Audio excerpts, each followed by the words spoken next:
Я народилась в місті Бахмут і дуже мріяла приїхати туди, але зараз цього міста вже не існує. Зараз дуже важко тренуватись психологічно в першу чергу. Зараз мій батько на війні, і в нашій родині, на жаль, є втрати. Вони хочуть знищити українську культуру, український спорт. Все, що пов'язано з Україною. Те, що Україна є на Олімпіаді, це вже неймовірна перемога. Свій виступ на Олімпіаді, звісно, хочемо присвятити захисникам та захисницям і всій нашій країні, яку ми дуже любимо і віримо в нашу перемогу. Доброго дня, дорогі наші олімпійці. Всім привіт, слава Україні! Героям слава. Радий вас бачити, бачу команду нашого міністерства, міністра, бачу поруч зі мною президента Олімпійського комітету нашої держави і бачу очі, напевно, ще не всіх, у нас дуже багато олімпійців, але багатьох наших українських спортсменів. У мене є можливість привітати вас і можливість кілька хвилин поговорити. До цього були, напевно, не хвилини, а години, тижні, місяці вашої підготовки, роки. І попереду дуже важливі випробування, важливі ваші кроки до бажаної перемоги. Перемога в будь-якому випадку у нас одна, і у цьому ролику, який я тільки що бачив, достатньо такий людський і такий правильний ролик «The Will to Win». Так, і це дійсно велике бажання перемогти. Тобто перемога у нас єдина і одна, і вона обов'язково буде. Перемога над цим агресором, перемога світла над темрявою російською. Але кожен з нас робить свій вклад. Сьогодні, по-перше, хотів би вам сказати і поділитися тим, що вважаю, що те, що ви сьогодні вже там, на Олімпіаді, наша українська збірна, це вже перемога для України. Правда. Я вважаю, це таке випробування війною нашої моралі і нашої ідентичності, і України в цілому. І ви його проходите гідно, піднятою головою. І я вам хочу за це подякувати. Тобто те, що така кількість спортсменів, вважаю, велика кількість спортсменів і сильних людей, те, що так наша країна представлена на Олімпіаді, це вже перемога.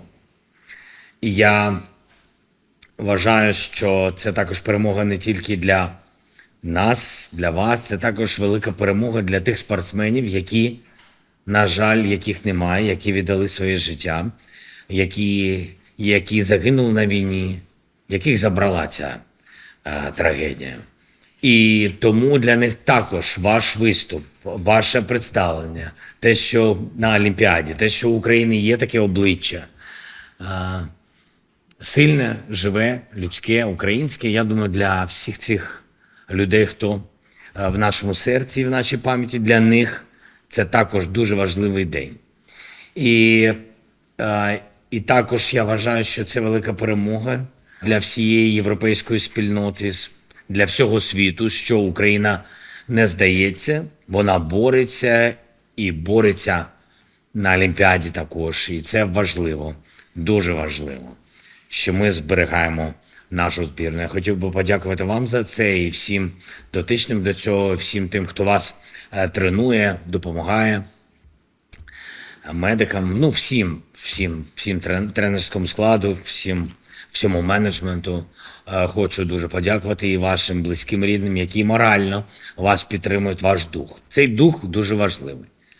Немає росіян завдяки, до речі, великій роботі, командній роботі і цьому духу, немає їх офіційному представленню, а так вони із кущів десь там будуть виступати. Це також перемога для всього світу, не тільки для України. І попереду ще залишаються дуже важливі ваші іспити, тобто заради чого ви тренувались і будете представляти гідно нашу державу. Я в цьому впевнений.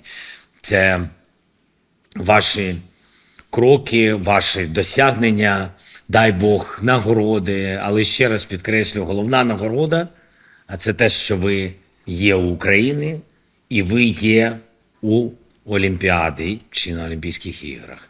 Я вам бажаю ваших власних перемог і мати позитиву, пам'ятати і не забувати, що ми всі на вас дивимося. Так, це, напевно, велика відповідальність. Тому успіху вам у ваших змаганнях. Дуже дякую. Дякую. Вельмишановний Володимире Олександровичу, ми раді вітати вас з Олімпійського селища міста Париж.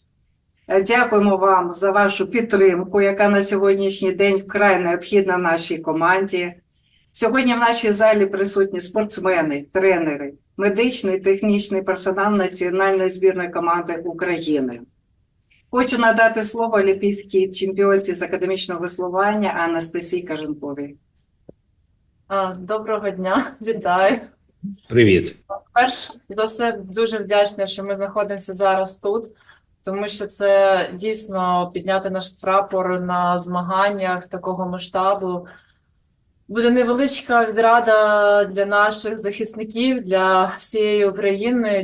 Дуже хочу сказати дякую, що всі ці тренування, все, що було в нас, ми змогли тренуватися як за кордоном, так і вдома. І це для нас було дуже важливо, тому що наші тренування не пішли, як це правильно сказати, що вони відбувалися, що ми намагалися робити все можливе, щоб сюди відібратися. І ще хотілося сказати, що в Маріуполі ви казали, що дуже хочете, щоб Олімпійські ігри були у нас вдома, в Україні. І я цього теж дуже бажаю, що після Парижу ми будемо вже змагатися на своїй рідній землі. Дякуємо вам. Дякую, навзаєм. Серед нас також присутній є срібний призер Олімпійських ігор з боксу Олександр Хижняк, і я з задоволенням його також запрошую до слова. Володимир Олександрович, бажаємо здоров'я, дуже раді вас бачити. Задача зрозуміла повністю. Будемо намагатись робити все можливе і неможливе, щоб виконати завдання, щоб гідно представити нашу країну та, звичайно, здобути найвищі нагороди для всіх нас. Дякую вам за підтримку. Дякую дуже. З нами на зв'язку також місто Шатору, де будуть проводити змагання з польової та стендової стрільби. І я хочу надати слово нашій олімпійській чемпіонці з кульової стрільби Олені Костевич. Вітаю, дякуючи ЗСУ та вам, пане президенте, ми маємо можливість змагатися тут на Олімпійських іграх. Ми дійсно багато тренувалися і, незважаючи на всі труднощі та перешкоди, ми готові підкорювати олімпійські вершини та перемагати задля України. Вся світова спортивна спільнота підтримує нас. Вболівайте, будь ласка, за кульову стрільбу та за олімпійську збірну України. Обов'язково. Ми всі знаємо, що кожен успіх спортсмена неможливий є без професійної роботи тренера. І я хочу запросити до слова головного тренера зі стрибків у воду. Володимир Олександрович, вітаю вас. На сьогоднішній день всі спортсмени та тренери сконцентровані вже на змаганнях. Це останнє приготування, щоб ми виступили як найуспішніше. Але у всіх у нас є ще спільне завдання. Це кожен спортсмен, кожен тренер, кожна федерація з усіх видів спорту, Національний олімпійський комітет, Міністерство молоді та спорту. Всі ми повинні зробити все можливе для подальшого відсторонення російських спортсменів та білоруських. Ми робили все можливе і будемо продовжувати робити все можливе. На цій Олімпіаді ми вже бачимо, що Національний олімпійський комітет Росії та Білорусі відсутні. Тому, я думаю, ми на правильному путі та будемо все можливе робити для нашої спільної перемоги. Дякую. Дякую. Ми віримо в нашу спільну перемогу. Разом! Разом до перемоги. Якщо ви не проти, я від Національного олімпійського комітету, від нашої олімпійської команди. А де ж носити це? 26-го, на жаль, ми розуміємо, що ваша навантаженість в цих костюмах ми Так, я би був 26-го. 26-го ми будемо в цих костюмах йти в Парижі, щоб весь світ бачив жовто-блакитну команду, Клас. що ми вже, як ви сказали, перемогли. Дякую. Дякую. Дякую вам. Домовились. Всього найкращого. Всіх переможете. Ви обов'язково всіх переможете, я впевнений. Щасливо! Слава Україні! Героям слава. Героям слава! До побачення.